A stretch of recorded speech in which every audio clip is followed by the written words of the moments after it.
semuanya luar biasa, sehat ya. Yuk kita mau datang ke hadirat Tuhan. Sebelumnya kita berdoa terlebih dahulu. Tuhan Yesus, terima kasih karena Engkau telah memberkati setiap kami Tuhan. Pagi ini, siang ini Tuhan, kami mau memuji dan memuliakan nama-Mu, mendengarkan firman-Mu Tuhan. Biarlah Engkau yang pimpin ibadah kami ya Tuhan.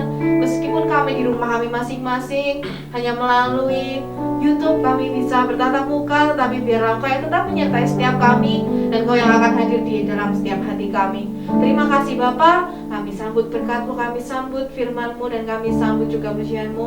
Kami serahkan semuanya ke dalam tangan kuasa-Mu. Haleluya, amin. Oke adik-adik, semangat ya memuji nama Tuhan. Yuk kita mau nyatakan bahwa kasih Allah sungguh tidak berkesudahan. Amin.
Selamanya, sebab Dia adalah Tuhan, adalah ajaib dan perkasa. Haleluya.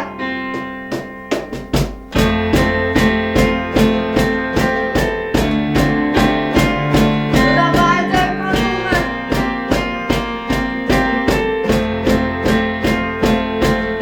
Tak terbayang kebesaran-Mu dan tak terbanding kekuatan-Mu Tuhan. Kau mendalam bagiku. Segenap jiwa dan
memuji-Mu Tuhan.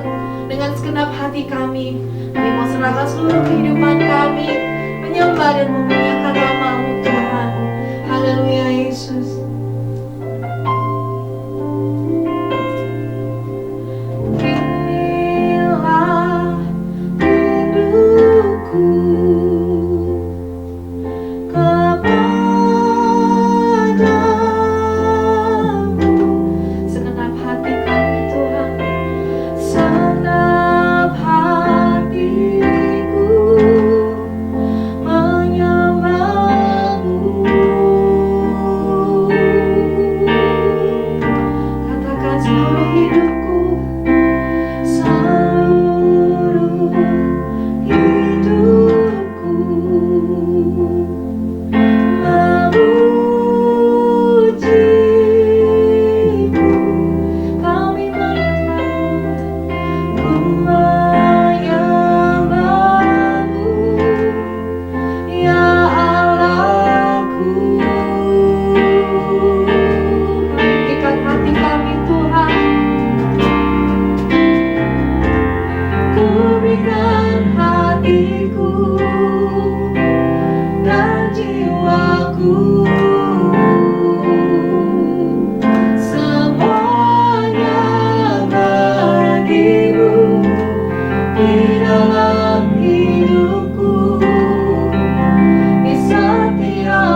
hatiku dan jiwaku,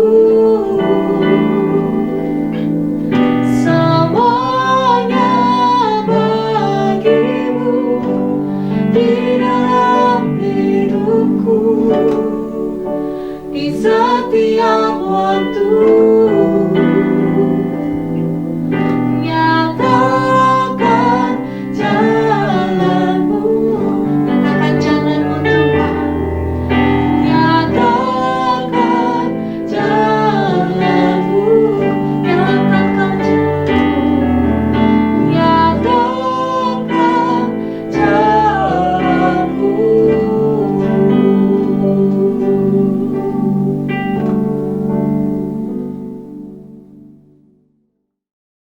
Salam anak-anak Tunas yang terkasih dalam Kristus Yesus. Senang sekali Om Fama bisa ada di tengah-tengah kalian walaupun kita berjauhan tempat. Anak-anak ada di rumah untuk mendengarkan firman Tuhan, tapi percaya bahwa firman Tuhan juga akan menjadi berkat ketika kita sungguh-sungguh mendengarkannya. Namun sebelumnya kita akan membuka di dalam doa sebelum kita mendengarkan bagian dari firman Tuhan. Mari kita berdoa. Bapa di sorga, kami bersyukur untuk siang hari ini. Kalau kami boleh ada sebagaimana kami ada, kami percaya semuanya hanya akan oleh pertolongan tangan Tuhan. Dan Bapa di sorga, hamba-Mu berdoa pada saat ini, Engkau urapi hamba-Mu untuk menyampaikan kebenaran firman Tuhan, sehingga firman Tuhan ini boleh menjadi berkat bagi setiap anak-anak Tunas, sehingga mereka boleh semakin kuat di dalam Tuhan, menjadi anak-anak yang luar biasa, menjadi anak-anak yang sungguh-sungguh mencintai Tuhan dan firman-Nya. Terima kasih Bapa, kami siap mendengarkan firman-Mu. Dalam nama Yesus Kristus kami berdoa, haleluya. Amin. Ya, anak-anak Tunas, hari ini kita akan belajar mengenai satu tema, yaitu muda dan gaul di mata Tuhan. Ya, nats firman-Nya terambil dari Roma 12 ayat 2. Pak Fama akan bacakan, "Janganlah kamu menjadi serupa dengan dunia ini, tetapi berubahlah oleh pembaharuan budimu, sehingga kamu dapat membedakan manakah kehendak Allah, apa yang baik, yang berkenan kepada Allah, dan yang sempurna." Nah, anak-anak Tunas yang terkasih dalam Kristus Yesus, kalau berbicara tentang gaul, ya zaman sekarang anak-anak muda siapa sih yang tidak mau ikut-ikut tren, ya kan? Siapa yang tidak mau hidupnya istilahnya dikatakan sebagai anak yang gaul? Pasti semua anak-anak muda pasti ingin disebut sebagai anak-anak yang gaul. Nah, tetapi pertanyaannya, apakah ketika kita mengikuti Tuhan Yesus, bisakah kita tetap hidup seperti anak-anak gaul yang sebagaimana umumnya? Apakah kita ketika kita mengikuti kebenaran yaitu Yesus Kristus masih tetap bisa kita punya style yang namanya style gaul kekinian atau gaul tren masa kini seperti itu? Nah, itu menjadi pertanyaan kita akhir-akhir ini. Nah, rupanya teman-teman yang terkasih dalam Kristus Yesus, kendati pun kita sebagai anak-anak Tuhan yang sudah percaya kepada Tuhan, bukan berarti kita tidak bisa hidup memiliki style yang gaul gitu. Semua kita anak-anak Tuhan diperbolehkan kok untuk kita mengikuti tren, ya, untuk mengikuti arah zaman ini, ya, tentang model pakaian tentang kebiasaan-kebiasaan dan segala macamnya. Boleh, enggak apa-apa. Tetapi yang harus diingat, ketika kita mengikuti tren gaul masa kini, apakah itu bertentangan atau tidak bertentangan dengan kebenaran firman Tuhan? Ini yang perlu kita benar-benar perhatikan. Karena ada banyak orang yang hidupnya istilahnya punya style yang gaul, punya tren kekinian dan segala macamnya, tetapi mereka tidak berdasarkan kebenaran firman Tuhan. Sehingga inilah yang salah, ya. Sehingga hari ini kita mau belajar, ya, beberapa hal yang biasanya anak-anak muda katakan bahwa kalau kamu tidak lakukan ini, kamu tuh tidak gaul. Kalau kamu tidak melakukan ini, berarti kamu bukan anak zaman now, kamu anak zaman dulu. Cupu banget lu, ya, garing banget lu, kehidupan lu jadul banget dan segala macamnya. Sehingga seringkali kita sebagai anak-anak muda, ya, mau ndak mau mengikuti kehidupan atau kebiasaan orang-orang di luar sana yang tidak percaya Yesus, ya, kehidupan mereka, kebiasaan mereka, dan kemudian akhirnya hidup kita berantakan karena kita lepas kendali mengikuti arah zaman ini. Nah, hari ini kita melihat beberapa poin teman-teman yang terkasih di dalam Kristus Yesus, bagaimana ya kebanyakan orang-orang atau misalnya anak-anak muda sekarang menawarkan pergaulan-pergaulan yang sebenarnya harus kita perhatikan baik-baik apakah pergaulan ini boleh kita ikuti atau tidak. Ya, contoh yang pertama adalah gaya hidup konsumtif. Ya, gaya hidup konsumtif itu apa?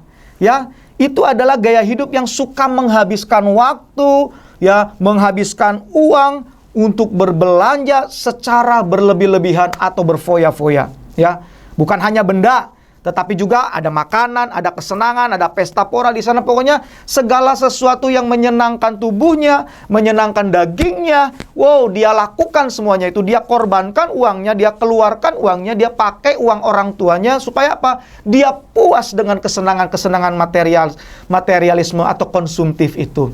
Nah, ini salah satu contoh pergaulan dari anak-anak muda yang salah. Ya, kita sebagai anak Tuhan tidak boleh terlarut atau mengikuti gaya hidup daripada orang-orang seperti ini. Ya, di mana kita tidak bisa mengendalikan keinginan kita, mengendalikan hawa nafsu kita. Sehingga apa-apa yang tidak penting kita beli. Kita membelanjakan segala sesuatu yang sebenarnya tidak berguna untuk tubuh kita. Kita beli. Supaya apa? Supaya kita diakui orang. Dikatakan, oh kamu hebat ya, kamu bergaul ya. Oh kamu anak gaul ya. Kenapa? Karena setiap saat saya lihat kamu traktir orang, traktir teman, belanjaanmu yang mahal-mahal dan segala macamnya. Nah teman-teman, firman Tuhan berkata bahwa kita tidak boleh serupa dengan dunia ini. Kalau dunia menawarkan hal-hal konsumtif di mana semua semua yang kita miliki seperti uang, apapun itu dipakai untuk menyenangkan kedagingan kita. Tapi firman Tuhan katakan jangan pernah serupa dengan dunia itu. Kita sebagai anak-anak Tuhan harus memiliki hikmat bahwa apa yang telah Tuhan percayakan buat kita, kita pakai sebijaksana mungkin. Teman-teman, ada satu kisah nyata dari Tiongkok atau negeri Cina sekitar tahun 2011 yang lalu. Ya, seorang pemuda yang bernama Wang, ya, dia adalah pemuda yang lahir dari keluarga yang biasa-biasa saja atau yang tidak kaya, ya. Tetapi pemuda ini menginginkan sebuah tren, ya. Teman-temannya punya iPhone yang harganya sangat mahal, teman-teman. Sehingga suatu saat dia minta kepada orang tuanya bilang, "Oh, kami tidak punya uang. iPhone itu terlalu mahal. Dan bagaimanapun kamu memintanya, kami tidak akan pernah bisa memberikannya karena memang tidak ada uang kami."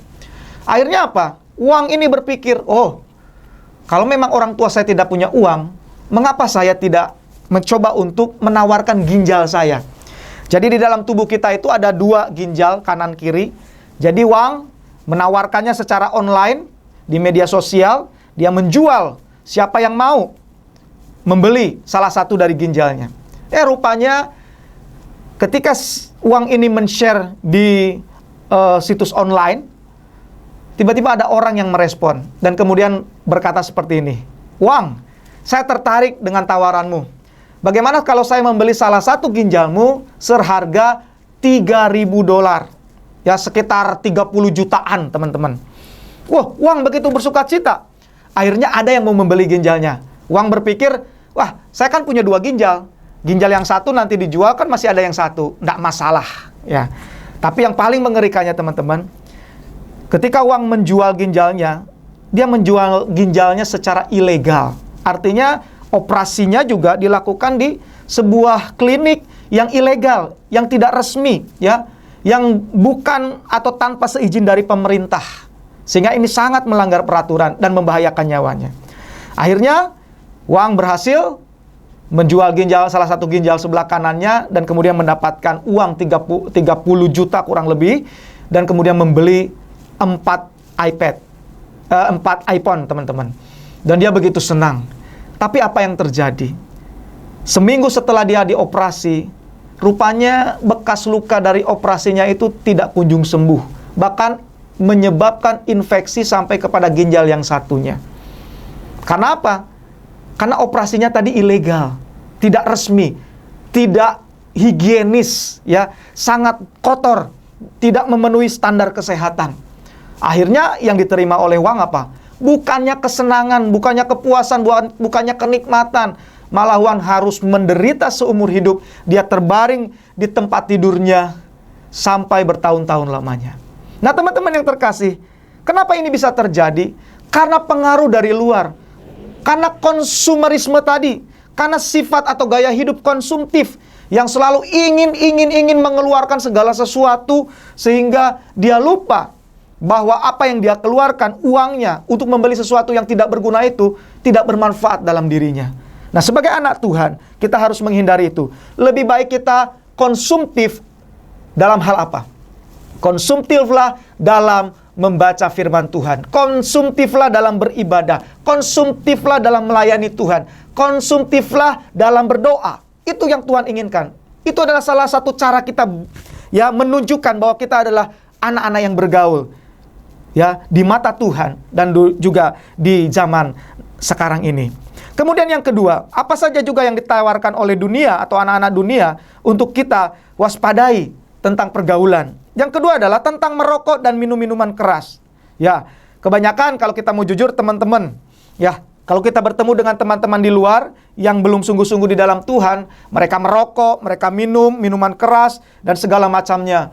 Kadang-kadang mereka menawarkan kepada kita. Dan kalau kita katakan, oh saya nggak merokok, seringkali mereka akan menyindir kita, bahkan membuli kita, katakan, oh kamu dasar anak mami lu. Lu nggak gaul. Kalau misalnya lu nggak sama-sama dengan kami ikut merokok, ikut minum minuman keras, berarti kamu masih anak-anak yang jadul, zaman dulu, yang nggak ngikuti tren masa kini. Anak-anak masa kini tuh harus begini, harus merokok, harus minuman keras. Ini baru namanya gaul. Wow, teman-teman, apakah itu betul? Enggak ya. Merokok, minuman keras, saya mau katakan, itu adalah sesuatu yang berdosa di hadapan Tuhan. Apakah ada di dalam firman Tuhan? Ada. Walaupun memang merokok tidak ditulis secara tertulis. Dilarang merokok, itu adalah dosa, tidak. Tetapi firman Tuhan di dalam Yesaya 55 ayat 2 berkata seperti ini. Mengapakah kamu belanjakan uang untuk sesuatu yang bukan roti? Dan upah jeripayahmu untuk sesuatu yang tidak mengenyangkan? Dengarkanlah aku, maka kamu akan memakan yang baik dan kamu akan menikmati sajian yang paling lezat. Firman Tuhan katakan apa? Mengapa kamu belanjakan uang untuk sesuatu yang bukan roti? Rokok apakah bisa dimakan? Bisa dinikmati untuk kesehatan? Enggak.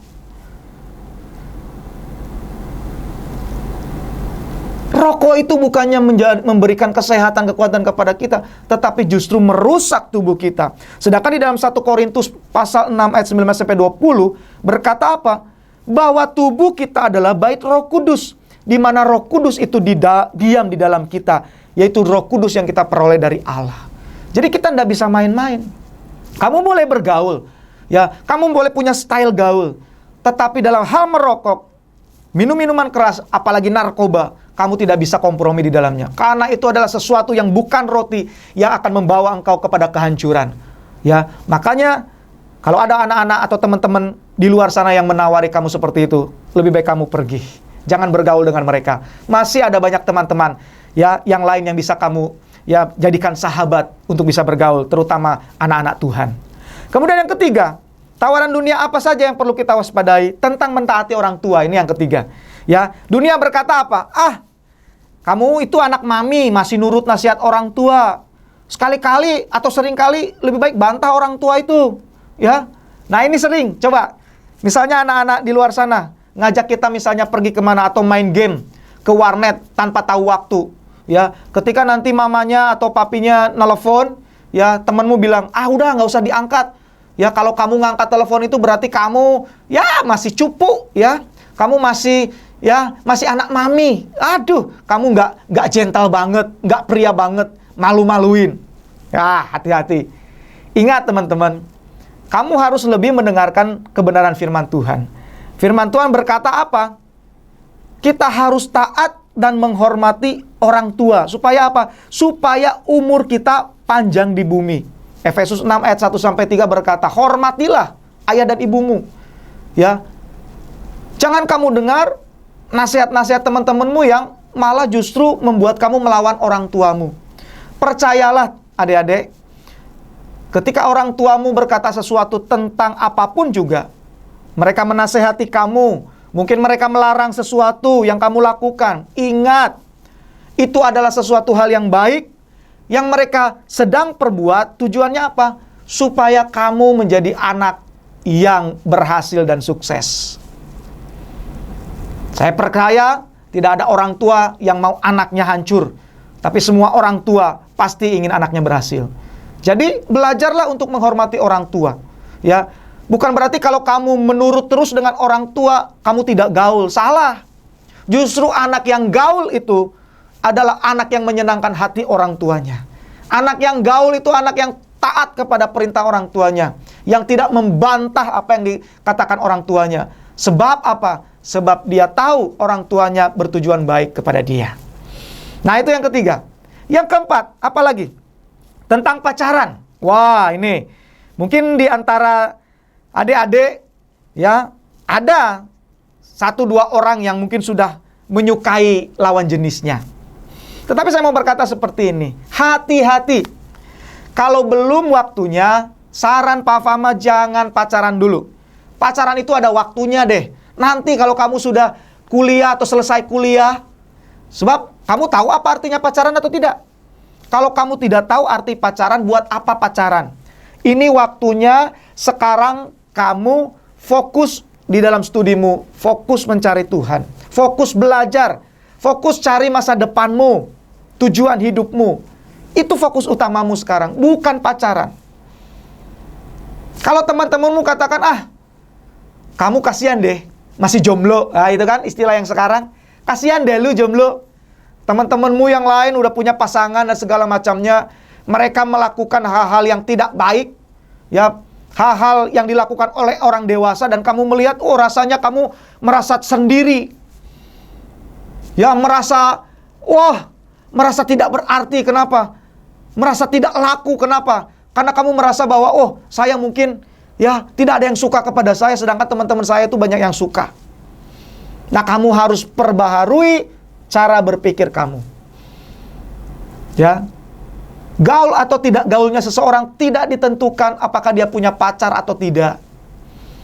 Pacaran itu tidak menjamin kita ini anak gaul atau tidak. Tidak. Justru kalau kita bisa mengendalikan diri kita untuk tidak pacaran di usia-usia seperti kalian, Om Fama berani berkata, itulah anak yang gaul. Kenapa? Karena dia dewasa. Dia bisa memutuskan mana yang baik, mana yang enggak. Mana yang penting, mana yang enggak. Mana yang prioritas, mana yang enggak. Dan pacaran itu di usia kalian bukanlah sesuatu yang prioritas. Jadi, lebih baik tidak. Carilah dan sungguh-sungguhlah belajar. Carilah masa depanmu, tujuan hidupmu, sambil kamu hidup di dalam kebenaran firman Tuhan. Dan kemudian, yang kelima, yang terakhir. Nah, ini yang sering ditawarkan oleh orang-orang dunia. Kalau kamu tidak mendengarkan musik dunia, melihat film-film dunia, dan menjelajahi internet yang berbau hal-hal dunia, maka kamu tidak disebut sebagai anak yang bergaul. Apakah benar? Nah, teman-teman, musik, film, dan internet sebagai anak-anak Tuhan, kita boleh memakainya. Bahkan sangat-sangat boleh. Tidak ada yang melarang. Justru, kalau kita tidak mengikutinya, maka kita bisa dikatakan sebagai anak yang ketinggalan zaman. Kurang bergaul, kurang pergaulan. Tetapi, perhatikan baik-baik. Bahwa kita sebagai anak Tuhan perlu memilah-milah. Musik, ada juga musik yang tidak baik ya teman-teman. Ya, kebanyakan musik-musik duniawi itu membawa kita kepada sesuatu hal ya hilang harapan dan segala macamnya. Bahkan dulu di tahun 1980-an di Amerika sana, di luar negeri sana, ada beberapa band yang terkenal ya, yang dipuja-puja oleh anak-anak muda pada zaman dulu. Tetapi setiap lirik lagu mereka selalu menanamkan sesuatu yang negatif. Salah satunya adalah mengenai bunuh diri. Ya. Ini bukan hanya 1-2 band terkenal, tapi beberapa band yang terkenal dan juga vokalis-vokalis terkenal zaman dulu. Di dalam setiap lagu mereka menghipnotis, mempengaruhi jiwa pendengarnya. Di situ dikatakan, ayo Bunuh diri adalah solusi satu-satunya dalam menghadapi masalahmu. Tunggu apa lagi? Sekaranglah waktunya. Matilah sekarang. Bunuh dirilah sekarang. Mungkin kalau kita pikir itu hanya seperti lirik saja. Tetapi dampaknya apa, teman-teman? Rupanya ada banyak orang yang terpengaruh dengan lirik lagu itu. Beberapa anak muda yang mendengarkan lagu itu dan kemudian mereka istilahnya terinspirasi dan kemudian terpengaruh dengan lagu itu, kemudian mengambil satu tindakan. Tindakan apa? Mereka melakukan bunuh diri. Satu orang anak muda sambil berbaring, dia memakai headset di kepalanya mendengarkan lagu ini. Kemudian ketika lirik itu didengarnya tentang ambil keputusan untuk bunuh diri, dia ambil pistol, teman-teman. Dan kemudian dia menembakkan kepalanya dan kemudian meninggal. Artinya apa? Hati-hati dengan musik yang kita sukai. Musik itu bisa mempengaruhi jiwa kita. Musik itu bisa mempengaruhi mood kita. Musik itu bisa merusak suasana hati kita. Jadi tidak main-main. Oleh karena itu kalau kita memang senang dengerin musik, dengarlah musik-musik yang membangun imanmu. Dengarlah musik-musik yang memberikan kamu semangat, optimis. Bukan hal-hal yang negatif yang membawa kamu kepada hal-hal buruk. Jauhkan itu. Film, sama. Film-film horor, banyak orang-orang suka film horor. Hati-hati, itu cara iblis. Ketika kita nonton film horor, yang ditampilkan apa? Ketakutan. Sosok iblis atau setan, bahkan digambarkan di situ, pendeta pun kalah. Alkitab pun kalah, firman pun kalah. Kita harus buka pikiran kita. Itu cara iblis untuk menggambarkan, menakuti kita bahwa iblis itu lebih besar kuasanya daripada Yesus Kristus. Sehingga banyak orang terpengaruh. Setelah nonton film itu, jadi ketakutan yang berlebihan. Takut ke kamar mandi, takut ruangan yang gelap, takut ini, takut itu, bahkan takut COVID-19. Itu semua terpengaruh oleh apa? Film-film tadi. Makanya kita harus memilah-milah mana yang baik. Ada film yang membangun kita. Ada film-film rohani. Ada film-film yang memotivasi, yang menyampaikan pesan moral yang baik. Lebih baik kita nonton itu. Karena sekali lagi, film juga bisa mempengaruhi alam bawah sadar kita. Kemudian internet. Oh, apalagi internet ini. Dengan internet ini kita bisa membuka situs apa saja tanpa ada blog. Walaupun di blog, banyak orang yang bisa membukanya. Ya, dengan mengklik, wow, muncul apa yang kita mau. Ini harus hati-hati. Kita memanfaatkan internet, ya, untuk apa? Untuk sesuatu hal yang positif yang memperkaya pengalaman kita, memperkaya pengetahuan kita. Tujuannya apa? Untuk kita bisa menjadi orang yang sukses. Bukan untuk, ya, istilahnya menjadikan internet itu, kemudian kita search sesuatu, kemudian apa yang kita dapatkan yang negatif itu justru kita tanam dalam pikiran hati kita. Bukan seperti itu. Hati-hati. Ya, pasti akan merusak hidup kita, tubuh kita sebagai bait Allah. Nah, teman-teman yang terkasih di dalam Kristus Yesus. Oleh karena itu, hari ini firman Tuhan mengingatkan kita sekali lagi bahwa kita tidak boleh serupa dengan dunia ini, tetapi justru harus berubah oleh pembaruan budi. Berubah. Sehingga kamu dapat membedakan mana kehendak Allah, apa yang baik, yang berkenan kepada Allah, dan yang sempurna. Jadi kalau kita berubah, tentu kita bisa membedakan mana yang menjadi kehendak Allah. Tentu kehendak Allah adalah segala sesuatu yang baik, buat kemuliaan Dia, dan juga bagi diri kita pribadi. Oleh karena itu teman-teman, mari, kamu mau gaul silakan. Kamu punya style, pingin punya style pakaian yang gaul, silakan.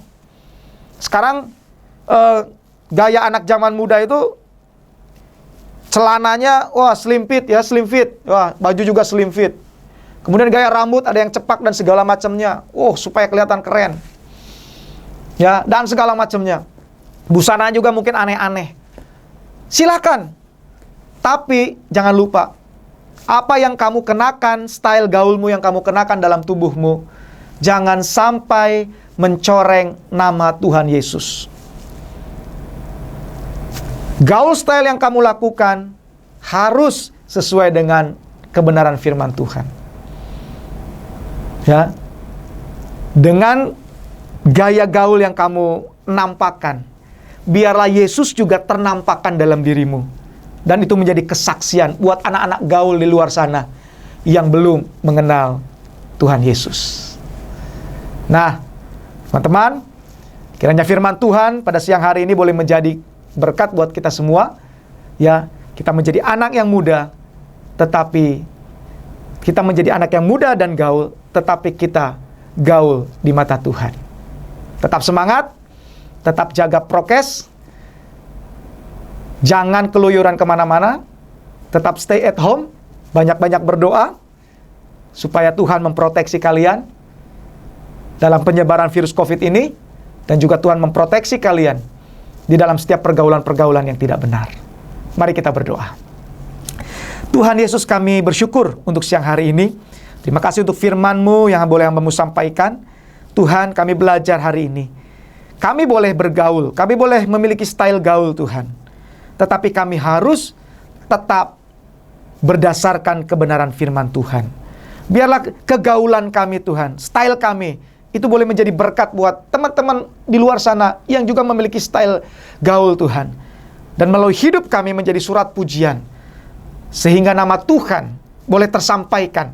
Dan ada banyak teman-teman kami yang belum percaya, yang mengikuti pergaulan dunia ini, tertarik untuk mengikuti pergaulan anak-anak Tuhan. Terima kasih Bapa.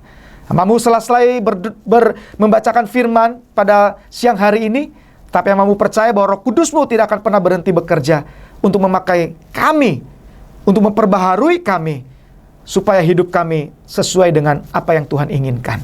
Terpujilah Engkau Bapa, di dalam nama Tuhan Yesus Kristus kami berdoa, kami bersyukur. Haleluya.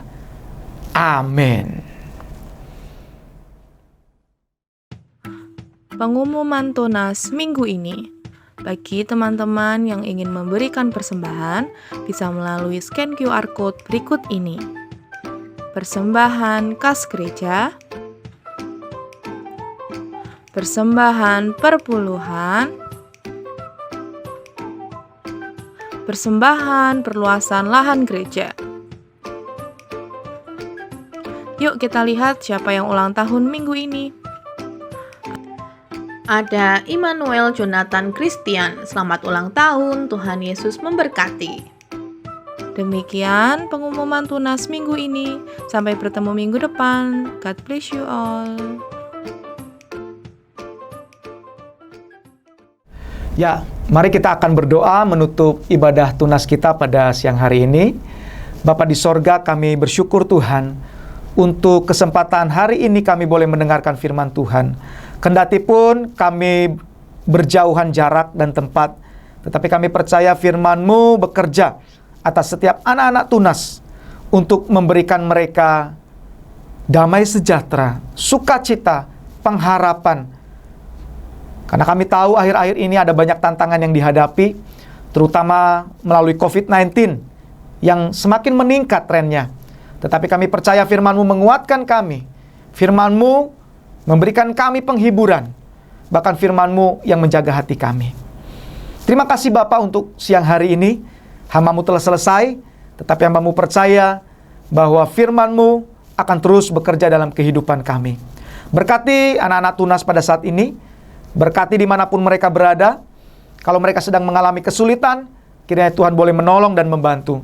Kalau mereka sekiranya sedang mengalami situasi-situasi kebosanan di rumah, Tuhan hiburkan mereka. Dan kalau mereka mungkin sekarang sedang mempersiapkan dirinya untuk ke jenjang yang lebih tinggi, baik itu yang lulus maupun kenaikan kelas, biarlah Tuhan juga terus memberikan hikmat dan kepintaran untuk mereka sungguh-sungguh belajar dan mencari sesuatu yang boleh memperkaya pengetahuan mereka, sehingga masa depan mereka boleh diberkati oleh Tuhan. Terima kasih Bapa untuk siang hari ini. Kami serahkan semua kami ke dalam tangan Tuhan, dan kami akan mengakhiri ibadah tunas kami pada siang hari ini di dalam berkat penyertaan Tuhan. Mari kita persiapkan hati kita angkat hati kita di hadapan Tuhan, kita buka hati kita angkat tangan kita menerima berkat yang daripada Tuhan. Tuhan memberkati engkau dan melindungi engkau. Tuhan menyinari engkau dengan cahaya wajahnya, dan Dia memberikan engkau kasih karunia-Nya. Tuhan menghadapkan wajahnya kepadamu sekalian, dan Dia memberikan engkau damai sejahtera yang tidak pernah berkesudahan, yang akan terus menghidupimu dari sekarang sampai selama-lamanya. Di dalam nama Tuhan Yesus Kristus, kami berdoa, kami bersyukur. Haleluya. Amin. Tuhan Yesus memberkati. Shalom.